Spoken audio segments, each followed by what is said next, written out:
Welcome to the Fate Spun channel, a place where every story will make you feel, wonder, and hold your breath. Are you ready? Then go ahead. Story number 1. The Roommate Confession. When I moved to the city for college, I lucked out with a roommate named Alex.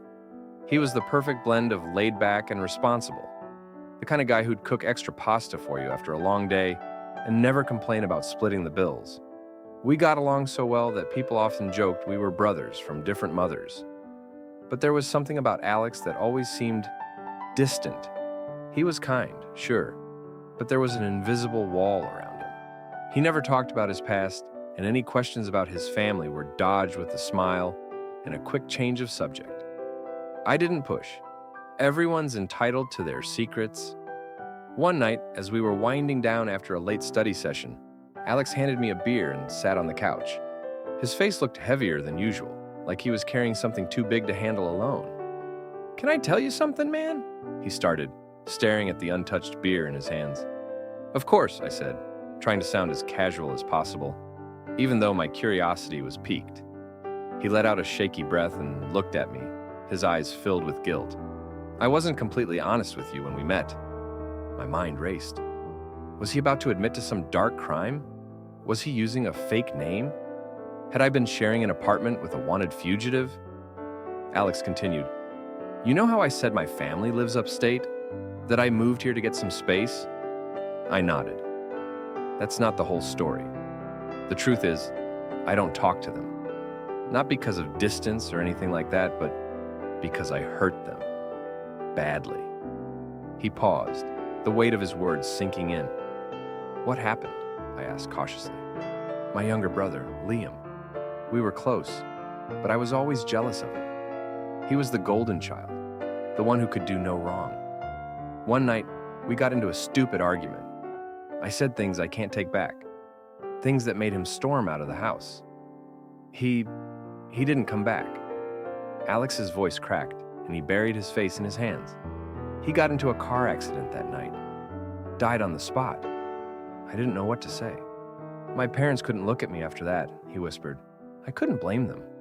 It's been 3 years, and I've never forgiven myself. Moving here was supposed to be a fresh start, but I can't outrun it. Every time I see a family together or hear someone laugh about their siblings, it feels like a punch to the gut." I put a hand on his shoulder. "You can't keep carrying this alone, Alex. Have you thought about talking to them or therapy?" He nodded slightly. "I've been thinking about it, but tonight, I just needed someone to know. Someone who wouldn't judge me." "You're not alone in this," I said, meaning every word. For the first time since I'd met Alex, I saw a flicker of relief in his eyes. It wasn't much, but it was a start. Story number 2, the bracelet I never returned. I work as a night cleaner for a big corporate office. The building is always eerily quiet after hours. And honestly, I like the solitude. It gives me time to think, to escape from the chaos of the day. But there's one thing I've never been able to shake. A small silver bracelet tucked away in the bottom drawer of my desk at home. I took it. A few months ago, I was cleaning the break room, and there it was, lying on the counter next to a half-eaten sandwich. It was delicate, with tiny charms hanging from it. A star, a crescent moon, a tiny book. Clearly sentimental and obviously expensive. I thought about turning it in, but something about it captivated me. Maybe it was the way the moon charm caught the light, or the way the tiny book seemed to whisper stories only it knew. I rationalized it. If someone cares enough, they'll come looking for it. I'll hold on to it until then. But nobody ever asked. Days turned into weeks, and eventually, I slipped it into my pocket and took it home. At first, I kept it in plain view on my bedside table. I don't know why. It's not like I planned to wear it. But every time I looked at it, a strange unease crept into my chest. I convinced myself it was guilt, the nagging feeling of taking something that didn't belong to me. Then, the dreams started. In every dream, I was back in that break room, cleaning the same table over and over. The bracelet was there, but I couldn't touch it. Instead, a shadowy figure loomed behind me, watching, waiting. It never spoke, but its presence made the air feel thick and cold. I woke up sweating every night. I tried to ignore it, to chalk it up to an overactive imagination. But the bracelet seemed to radiate something heavy. One night, I decided I'd had enough. I'd return it to the office and leave it where I found it. But when I opened my drawer to grab it, the bracelet was gone. Panic set in. I tore apart my room, dumped out my bag, searched every corner of the house. Nothing. It was like it had disappeared into thin air. I didn't dream that night. Instead, I woke up to find the bracelet neatly placed on my bedside table, right where it had been before. Now, I can't bring myself to touch it. I don't know if it's guilt or fear or something else entirely, but I'm stuck. Every night it sits there, a silent reminder of my mistake. I don't know who it belonged to or what kind of energy it carries, but I've made my peace with one thing. I'll never try to get rid of it again. Story number 3, The Locked Diary. There's a small antique shop 2 blocks from my apartment that I pass on my way to work every day. It's one of those places crammed with forgotten trinkets, old furniture, and dusty books. I never paid it much attention until a rainy afternoon when something in the window caught my eye. A small leather-bound diary with a brass lock. I don't know why, but it felt like it was calling to me. The leather was worn, and the brass lock was slightly tarnished, but it gave the book an air of mystery. Without thinking, I walked inside and bought it for a few dollars. When I got home, I examined it more closely.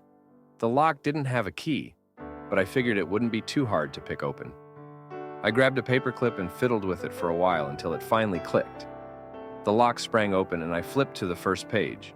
The handwriting was neat, almost painfully precise, like the writer was afraid of making a mistake. The first entry was dated October 15th, 1953. It started innocently enough, talks of the weather, daily routines, and mentions of someone named Elliot. But as I read further, the tone shifted. By the third entry, the writer was describing strange occurrences, shadowy figures outside their window, whispers in the dark, and a sense of being watched. The writer's fear was palpable, and the entries became more frantic as the days went on. Then came the final entry. October 27th, 1953. They've found me. I don't know how, but they have. If anyone reads this, please burn this book. Don't let them trace it back to you. Don't let them in. The entry ended abruptly, and the rest of the pages were blank. My skin crawled as I closed the diary. Who was they? And what happened to the writer? I should have burned it right then and there, but I didn't. I was too curious, too intrigued. That night, I placed the diary on my desk and went to bed. I woke up to the sound of pages flipping. My heart pounded as I turned on the light, but there was no one there. Just the diary, open to the final entry.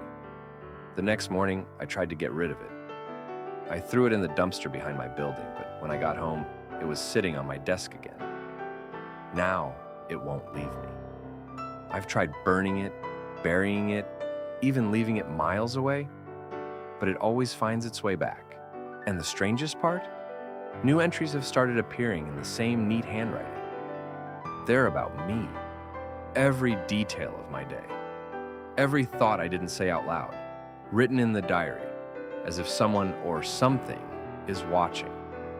I don't know what to do anymore. The only thing I'm sure of is this.